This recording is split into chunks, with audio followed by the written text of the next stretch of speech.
What are the odds from crack addict to CEO Mike Lindell? Published in 2019 by Mike Lindell Publishing LLC. Digital Hawk holds and owns no copyrights to the reading of this material. Chapter 9. The kids are all right.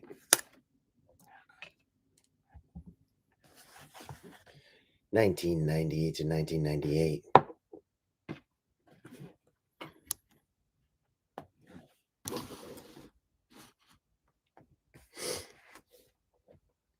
Those first 10 years of marriage were one of the happiest periods of my life.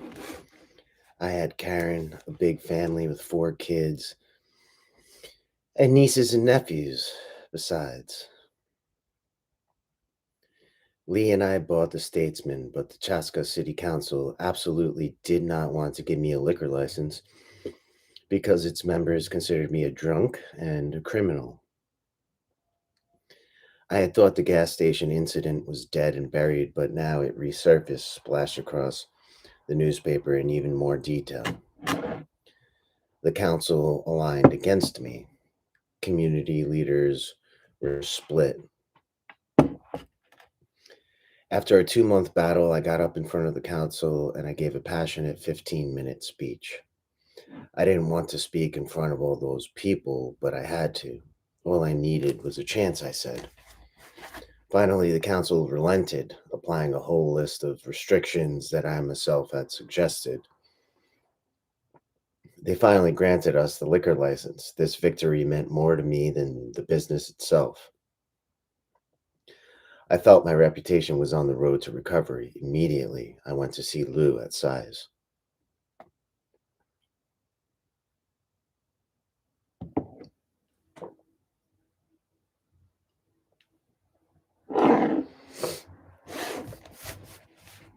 Well, Lou, I said, looks like I didn't have to leave town after all. Lee and I renamed the Statesman, calling it Lee Michaels. In 1990, I bought Schmitty's, winning the money for the purchase on a football bet. At last, I had found my place in the world. I felt I had been handed my dreams on a silver platter.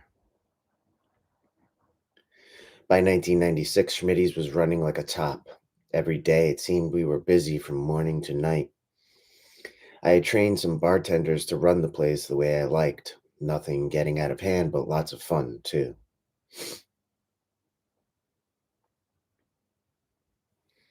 For example, we had an enormous rear projection TV in Schmitty's that worked well but had just developed a solid black line through the center of the screen. One night, my dad looked at me and said, "A good bar owner would fix that TV." After my parents divorced, my dad had married a woman named Jan. They had 3 children together: Corey, Marcy, and Katie. Now recently divorced from Jan, Dad had moved to an apartment near Schmitty's and frequented my bar often. Immediately, I grabbed a hammer, smashed the TV screen, pulled out its guts, crawled inside it, and sang karaoke to a packed bar. I knew I had to replace it anyway, but took advantage of the opportunity to create a memorable moment. Antics like that made Schmitty's the talk of southern Minnesota. And with cash stacking up nicely in the till, I began to think I was in a position to expand. When my friend Wayne Hilk came to visit me from his home in Kansas City, I got my opportunity. Wayne hadn't wanted to invest in Schmitty's, but when he saw our success, he suggested that we look for another bar to invest in together with a third partner, Wayne Salden, with whom I had made amends because he had now become my brother-in-law. I bought 2 bars, one called Someplace Else and another called Suds. We agreed that the primary role of the Waynes would be as investors while I would manage the bars. We marketed the 3 properties together using the slogan, "If you don't like Schmitty's and you don't like Suds, go someplace else." I thought the slogan was clever. Unfortunately, my patrons took it too literally and began spreading their business around. I found that although I now had 3 bars, I had far less than 3 times the income. For some reason, money had always flowed through my hands like water. I'll admit I was flat irresponsible, especially for a man with a wife, 4 kids, a mortgage, and 3 businesses to run. But back then, I never worried about it. It was as though I thought I could always escape financial consequences just as I escaped all the rest. All through the 1990s, our finances would rise and fall, flush and bust, but somehow Karen and I always got through. And no matter what condition our finances were in,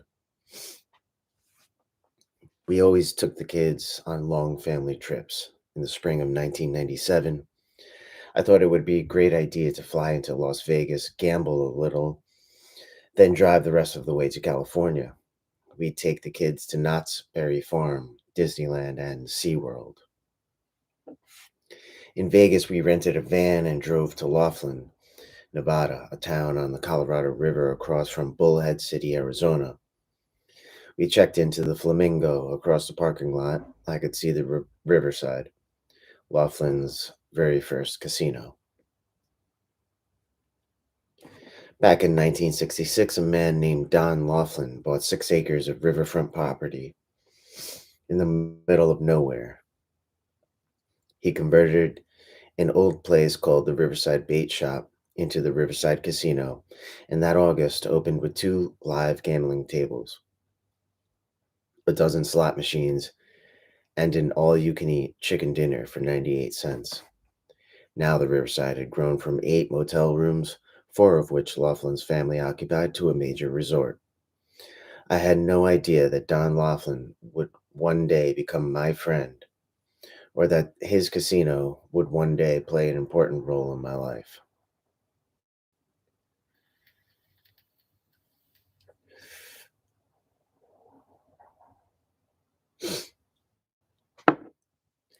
At the Flamingo, all 6 of us crammed into one tiny room, and I headed down to the gaming floor to play craps. I loved craps. Because of my time as a professional card counter, again, more on that later, blackjack felt like work, but craps, a very complex game with lots of wagering, was more fun than any game on any gaming floor in any casino. On this occasion, I had so much fun that in a matter of hours, I lost $4,000, every cent of the money we'd brought for our vacation. When that last chip disappeared, I thought of Karen and the kids up in the room and just beginning our vacation. That kicked me into salvage mode. How was I going to fix this? Luckily, my high rolling had caught the pit boss's eye, and he came over to chat. I can't remember the exact conversation, but I probably told him something like, I'm here on vacation with my family, and I have to get back to the room. We're going to head back to Vegas. What I did not tell him was that I was broke. Absolutely not. I would never tell a pit boss I was out of cash. I wanted him to believe I was just taking a break and would be back. What a casino wants is your money, all of your money. The question in his mind was, how can I get this guy to stay in Laughlin and keep laying out those big chips? There's a one word answer to that: comps. The pit boss offered us a huge suite, compliments of the house. I raced upstairs to tell Karen and the kids the good news, and we dragged our half packed suitcases up to one of the biggest suites I've ever stayed in. After one night in the suite, we took off to California. For the rest of our vacation, we scrapped by on the proceeds from our ATM cards, heading to the machines at 12:01 a.m., pulling out our daily limit to get through until midnight the next day. The night before we were to head home, we rolled into a little Best Western. The 6 of us had one room with one bed and no money. The truth is, when Karen and I were living life this way, we thought it was completely normal to us. It looked like being loving parents. After all, didn't we take our kids on these memory making trips to the Wisconsin Dells, to amusement parks, to the Black Hills in South Dakota? Wasn't Karen a great mom who cooked fantastic Midwestern meals full of kid favorites. And wasn't our house the one where all the neighborhood kids wanted to hang out? Didn't I coach Little League and set up tents in the backyard for all the nieces and nephews? Since I hid my vices and addictions from the kids, I reasoned that they weren't affected. So, what if I used coke and drank and gambled? So, what if I occasionally spent a little time in jail? Those things didn't make me a bad person. In my mind, these escapades made great stories.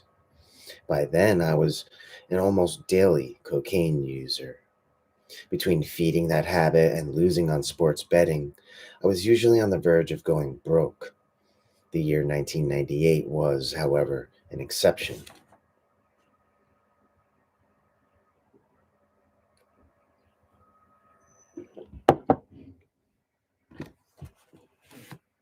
For decades, the Minnesota Vikings had been the team of smashed hopes, four Super Bowls, four losses.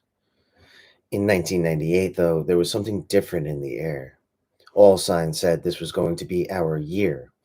We burned through the preseason undefeated. The regular season got off to a 7-0 start. Quarterback Randall Cunningham racked up a passer rating of 100 or higher, and we were scoring an average of 35 points per game, an NFL record at the time. As the team's momentum built, Sundays at Schmidt's became a raucous party of Viking pride. The place was packed every time we scored. I threw a huge stack of napkins into the ceiling fan and yelled, "Drinks are on the house." Week 5 was especially sweet. On October 5th, we played our biggest rival, the Green Bay Packers, on Monday Night Football and beat them at Lambeau. The regulars lost their minds. Through all this, I had friends around me who were getting into financial trouble with sports betting, and I would tell them they needed to quit even as I bet the farm on every game. Yes, despite multiple brushes with dangerous bookies, I was still betting heavily on sports. One of my friends was in even worse shape, though, having systematically gambled away just about everything he owned. I teamed up with his girlfriend to do an intervention. Looking back, it was strange that my friends accepted this from me. Not one of them ever called me a hypocrite. I think they knew I was speaking from the heart and that deep down I wanted to quit too. I actually did quit one addiction or another for a month or so at a time, just to prove to myself that I had it all under control. While this friend didn't call me a hypocrite, he did absolutely flip out. "Don't you two get it?" he yelled at his girlfriend and me. His face twisted in anger. "I'm never quitting, ever." And he didn't, continuing to bet on professional football and losing what little he had left. Just before that Vikings Packers game, Skelly and I went on our annual hunting trip, one I still never miss even now. As we waited for the other guys to show up, we sat in my pickup overlooking the lake. Halloween was coming up, and I supposed we should do something at Schmidt's, even though it was my least favorite holiday because of all the masks people wore. "You don't know who is who," I said, looking out at the water. I usually avoided the bar on Halloween. Skelly said he actually liked dressing in costume and suggested we could do something fun at the bar that would get everyone talking. And so, sitting there at the lake, we began to brainstorm the next big thing we could pull off. The Blues Brothers was one of our favorite movies. Sometimes Skelly and I traded Aykroyd Belushi quotes while doing lines of coke off the Blues Brothers CD case. Sitting there in my pickup, we decided to ring in Halloween at Schmidt's by dressing up like Joliet Jake and Elwood Blues and recreating the most famous scene from the film, the famous rawhide scene. If you haven't seen it, you could look it up on YouTube. Aykroyd, Belushi, and their blues band book a gig in a backwoods honky tonk called Bob's Country Bunker. When they arrive, the waitress cheerfully informs them that customers in the bar like two kinds of music, country and western. It was definitely going to be a tough crowd. The band steps on stage, separated from the crowd by a wall of chicken wire, when they launch into the Steve Winwood Spencer Davis Group classic, Gimme Some Lovin'. This crowd is so tough, they start booing and hurling empty beer bottles at the stage. The bottles smash against the chicken wire and broken glass flies everywhere.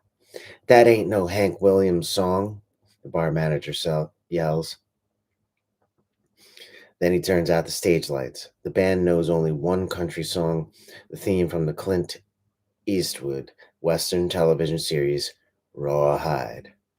To save their gig, the Blues Brothers start singing it. The crowd keeps on lobbing beer bottles, now in appreciation. Could we pull off a recreation? Skelly and I asked ourselves. We looked at each other and grinned. Yes, this was going to be epic. This wasn't just an event, it was a construction project. First, we had to create our own country bunker. Skelly got totally into it. He got us the costumes, spent a month learning lyrics, and built the big chicken wire cage that we would need for the skit. Together, we installed it on the west wall, then walked to the opposite end of the room to conduct a safety test. Grabbing a full Budweiser from behind the bar, I wound up like a major league pitcher and hurled the bottle 30 feet across the room. The bottle hit the chicken wire, all right, then bounced and came winging all the way back. We ducked as it flew past us and hit the mirror behind the bar. Luckily, most of the speed had bled off, so the mirror didn't break. I looked at Skelly and laughed. Okay, that's not going to work. I didn't want my customers knocked out by flying bottles. By then, it was already 6 p.m. Working fast, our friend Tony, a carpenter, reinforced the cage with more 2x4s, and we did another test. Now it was hard to hit the cage without hitting a 2x4. All of the test bottles smashed against the wood, beer splashed through the chicken wire, and the broken glass crumbled to the floor. Perfect. The night came and Schmitty's was packed. Skelly and I appeared in full Blues Brothers costume, dark suits, white shirts, ties, Ray-Bans, fedoras. I had even shaved my mustache. We got in the cage, a karaoke guy hit play on the machine we had rented, and the show began. As Belushi, my lines were easy. Hit 'em up, move 'em out. But it was Skelly who really nailed it as we sang the Rawhide theme. I looked over at him in disbelief. He was Aykroyd. All his practice paid off. The crowd loved it. They hooted and hollered and sang along, going through cases of beer just so they could throw bottles at the cage like the rednecks in the movie. Beer and some glass showered into the cage, soaking Skelly and me. We did two encores. I set off firecrackers in my pocket at the 10 p.m. show, and each time the crowd kept getting bigger because people had called their friends and told them they had to get down to the bar and see this. I was elated. I felt like I was making a great memory for people, and 8 years later, that proved to be correct. At a home show in Milwaukee, a lady walked up to me and asked if I had ever owned a bar in Minnesota. Yes, why? I said. Her face lit up. Just a second, I'll be right back. Moments later, she hurried up, this time with her husband. She pointed at me triumphantly and said, "That's the guy that owned that bar."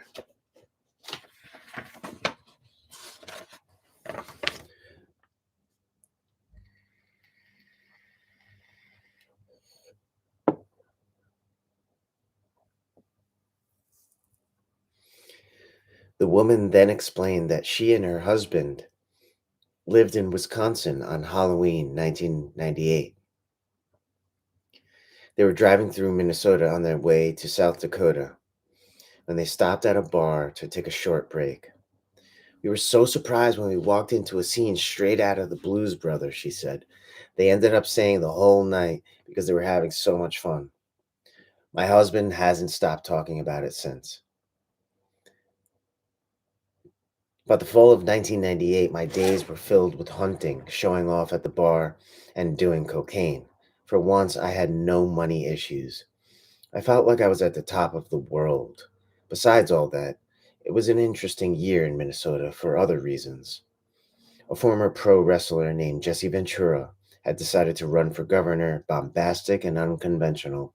Ventura was running as a Reform Party candidate, whatever that meant, and he captured the interest of blue collar people across the state. People voted who had never voted before, including most of the guys in my hunting group. We were way up in northern Minnesota on election day and walked into a bar just as a newscaster was announcing that the beer vote had come in, and it looked like Ventura was going to win. I thought it was cool that an underdog candidate could come out on top, but that was the extent of my interest. I was completely apolitical. I finished my beer and headed out to enjoy the rest of my trip. This trip, and many like it, were only part of the self absorbed behavior that kept me away from home. There was also gambling and coke and a lot of drinking.